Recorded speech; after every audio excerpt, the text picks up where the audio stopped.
Good morning students. Business study का chapter number 4 जिसका नाम था नियोजन। उस नियोजन में हम जो क्वेश्चंस पढ़ रहे थे वो है नियोजन के तत्व, एलिमेंट्स ऑफ प्लानिंग या नियोजन के प्रकार। इसमें मैंने आपको प्रीवियस वीडियो में लक्ष्य और उद्देश्य के बारे में समझा दिया था। आगे आप जो उसका दूसरा प्रकार के बारे में समझेंगे वो है व्यू रचना या स्ट्रेटजीज, है ना। अब व्यू रचना क्या होती है, इनकी विशेषताएं क्या हैं, इसके बारे में हम समझेंगे।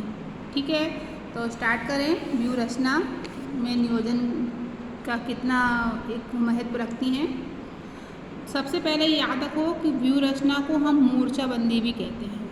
मोर्चाबंदी क्या होती है कि एक तरीके से जो बिजनेसमैन होते हैं वो बिजनेसमैन क्या करते हैं कि उसके संबंध में, जैसे जो बिजनेसमैन जिस वस्तु का व्यापार करता है और उस वस्तु के और भी कई कॉम्पिटिटर होते हैं, उसके प्रतियोगी जो रहते हैं, तो उन प्रतियोगी की रणनीति को ध्यान में रखकर अपने व्यवसाय के संबंध में जो प्लानिंग करनी पड़ती है उसको हम मोर्चाबंदी बोलते हैं। इसमें हम सामने वाले की व्यवसाय के संबंध में यानी प्रोडक्शन को लेकर, सेल्स को लेकर, इसके बाद उसके टर्नओवर को लेकर या पॉलिसी को लेकर जो भी एक तरह से जो भी क्रियाएं होती हैं यानी जो कार्य करने के तरीके होते हैं, उन सब की जानकारी एक कॉम्पिटिटर को होना चाहिए, तभी तो व्यवसाय मार्केट में टिक पाएगा। अगर हमको कि सामने वाला व्यक्ति किस प्रकार काम कर रहा है उसकी जानकारी नहीं होगी तो हम जो व्यवसाय हम कर रहे हैं उस व्यवसाय में हम पीछे रह जाएंगे। तो इन सभी संबंध में जो कार्य किए जाते हैं उसको हम बोलते हैं व्यू रचना। अब इसको थोड़ी बुक की लैंग्वेज में समझ लें। व्यू रचना प्रतियोगी के रूप को ध्यान में रखकर तैयार किया जाता है, इसे हम रणनीति भी कहते हैं। वास्तव में रणनीति प्रतियोगिता की तैयारी को ध्यान में रखकर की जाती है कि सामने वाले की क्या तैयारी है, सामने वाले किस वस्तु का प्रोडक्शन कर रहा है और कितना उसका इन्वेस्टमेंट है, कितना क्या तैयारी, ये सारी चीज़ें ध्यान रखी जाती हैं जिससे व्यावसायिक मैदान में उन्हें हराया जा सके। उदाहरण के तौर पर ऑटोमोबाइल क्षेत्र में देखें, कई कंपनी आ गई और कई कंपनी टक्कर दे रही एक दूसरे को अपनी वस्तु जो भी प्रोडक्शन लेके आते उसमें कुछ नई नई क्वालिटी लेकर, है ना। तो ये सब चीज़ हम किसमें पढ़ रहे थे, व्यू रचना में। आगे हम पढ़े व्यू रचना या मोर्चाबंदी का मुख्य उद्देश्य अनुकूल परिस्थितियों का लाभ उठाते हुए कड़ी प्रतिस्पर्धा का सामना करना है। व्यू रचना का बनाते समय उद्देश्य और अवसरों की जानकारी होना चाहिए। जैसे भारतीय बाजार पर मारुति उद्योग लिमिटेड का एक अधिकार समाप्त करने के लिए टाटा मोटर्स ने सामान्य भारतीयों के लिए नैनो जैसी सस्ती कार बाजार में उतार दी। तो एक तरह से व्यू रचना हुई कि जैसे कि कार के मामले में मारुति उद्योग लिमिटेड एक तरह से एक कब्जा जमा हुआ था बाजार पर। उसी कंपटीशन को ख़त्म करने के लिए टाटा ने क्या करा, एक लखटकिया कार जो हमने सुनी होगी आप लोगों ने, 1 लाख रुपए की आती है, उस नैनो कार को बाजार में उतारे, उसको उस मारुति उद्योग को उन्होंने कंपटीशन में नैनो कार के रूप में टक्कर दी। तो ये सब चीज़ कैसे संभव हुई, जब हमें उसकी जानकारी प्राप्त हो गई व्यू रचना के माध्यम से। ठीक है, अब आगे का प्रकार हम समझें नीतियों के बारे में। नीतियाँ, पॉलिसी। सबसे पहले पॉलिसी क्या होती है समझें। नीतियाँ वे विवरण होते हैं जो मध्य स्तरीय प्रबंधकों द्वारा अपने अधीनस्थ अथवा निम्न स्तरीय कर्मचारियों की सहायता के लिए तय किए जाते हैं। यानी नीतियाँ के माध्यम से क्या होता है कि जो उच्च अधिकारी होता है वो उच्च अधिकारी अपने निचले स्तर के अधिकारियों को एक रास्ता बताता है या मार्गदर्शन के रूप में काम करने का तरीका है कि किस हिसाब से हमको काम करना है। तो वही तो हमने पढ़ा ना कि नीतियाँ वे विवरण होती हैं जो मध्य स्तरीय अधिकारियों को या मध्य स्तरीय प्रबंधकों को निम्न स्तरीय कर्मचारियों को कार्य करने के लिए सहायता करते हैं। इससे अधीनस्थ कर्मचारी आवश्यक मार्गदर्शन प्राप्त करते हैं। यानी नीतियों के माध्यम से जो कर्मचारी काम कर रहे हैं संगठन के रूप में, उनको यह मालूम पड़ जाता है कि कार्य किस प्रकार करना है। नीतियाँ निरंतर चलने वाले निर्देश हैं। नीतियाँ क्या होती हैं, लगातार चलती हैं, एक नीति पूरी होने के बाद दूसरी नीति को पालन करते हैं। ये एक तरह निर्देश के रूप में होते हैं, कार्य निरंतर होता रहता है जो प्रबंधकों की निर्णय सीमा का निर्धारण करती हैं और विभिन्न समस्याओं को सुलझाने का कार्य भी करती हैं। कौन, नीतियाँ। उच्च प्रबंधकों द्वारा बनाई जाने वाली नीतियाँ प्रमुख श्रेणीवर्गीय नीतियाँ, विक्रय नीति आदि आती हैं। यानी जो जो संस्था के जो सबसे उच्च अधिकारी होते हैं वो सबसे ज़्यादा जो नीति बनाते हैं वो एक तो विक्रय के संबंध में और एक कर्मचारियों की भर्तियों के संबंध में, इन दोनों में विशेषकर रहती है।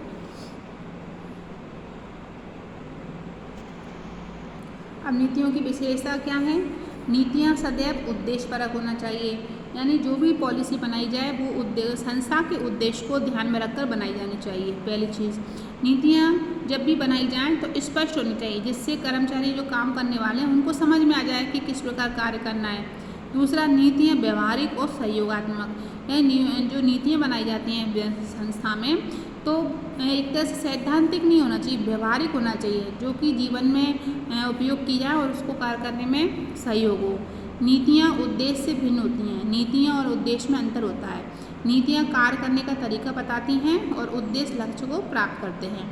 नीतियाँ अधिकार क्षेत्र निश्चित करती हैं, नीतियाँ जब तय कर दी जाती हैं तो उसमें एक कर्मचारी का कितना क्षेत्र में कार्य करेगा उसका अधिकार निश्चित कर दिया जाता है। तो ये नीतियों की विशेषताएँ हैं। जैसे कि एक उदाहरण दिया हुआ है, उपक्रम में केवल प्रशिक्षित एवं अनुभवी इंजीनियरों की नियुक्ति करना है, ठीक है। उच्च पदों पर 50% पदों की पूर्ति आंतरिक भर्ती द्वारा करना है।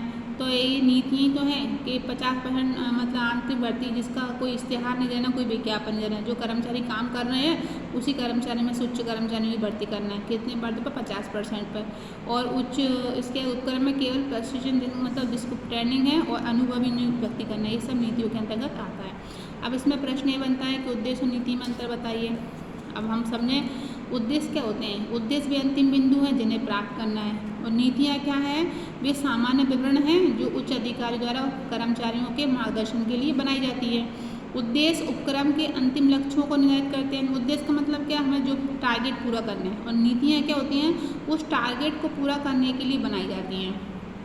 उद्देश्य बताते हैं कि क्या करना है और नीतियाँ बताती हैं कि किस प्रकार करना है। मतलब उद्देश्य का मतलब क्या है कि क्या करना है, उस चीज़ को मालूम करना है, और नीतियाँ जो भी कार्य है उसको किस तरीके से करना है उसके बारे में रास्ता तय करती हैं। उद्देश्य का निर्धारण उच्च स्तरीय प्रबंधकों द्वारा किए जाते हैं, जबकि नीतियों का निर्धारण मध्य स्तरीय प्रबंधक करते हैं।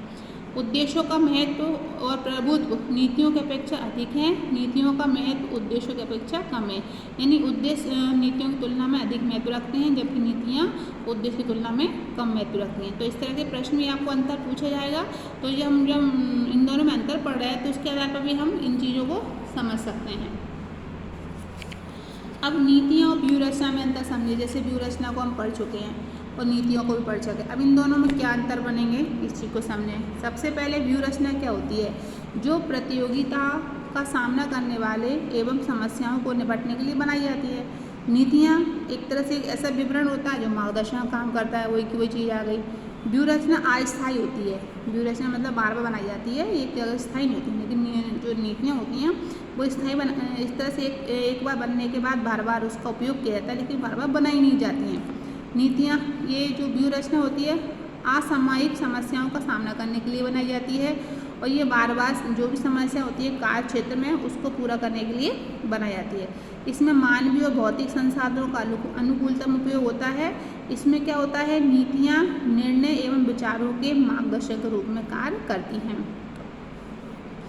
ठीक, अब आगे पढ़ेंगे हम पद्धतियों के बाद। अगला जो हमारा नियोजन का तत्व है वो है कार्य विधि। कार्य विधि यानी कार्य को करने की विधि, जिसको हम बोलते हैं प्रोड्यूसर। कार्य विधि योजनाएं होती हैं जो भविष्य में क्रियाओं को संपन्न करने का निश्चित तरीका बताती हैं। इसके द्वारा विभिन्न क्रियाओं को क्रम निश्चित किया जाता है, और एक प्रणाली होती है जो नीतियों में ध्यान में रखकर की जाती है। देखो, कार्य विधि का मतलब क्या होता है कि जो हमको कार्य करना है उस कार्य को एक सिस्टम वे में मतलब सिस्टमेटिक वे में करना होता है, तो उस सिस्टम वे का निर्धारण करती हैं। इसमें नीतियों को ध्यान में रखा जाता है। जैसे इसमें एक उदाहरण देखो, उपक्रम की यह नीति है कि सेवी वर्गीय प्रबंध के अंतर्गत 50% कर्मचारियों की भर्ती बाह्य स्रोतों से की जाए, और इसके लिए भर्ती की प्रक्रिया को क्रम रूप अपनाया जाए। जैसे कि अब कार्य विधि में क्या होता है? क्रमबद्ध और एक निश्चित तरीके से। तो क्रमबद्ध मतलब सबसे पहले अगर हम भर्ती करते हैं, अगर हमको कर्मचारी की आवश्यकता है तो सबसे पहले क्या करना पड़ेगा? भर्ती का एडवर्टाइज निकालवाना पड़ेगा, जिसमें लोगों को द्वारा भर्ती दी जाएगी।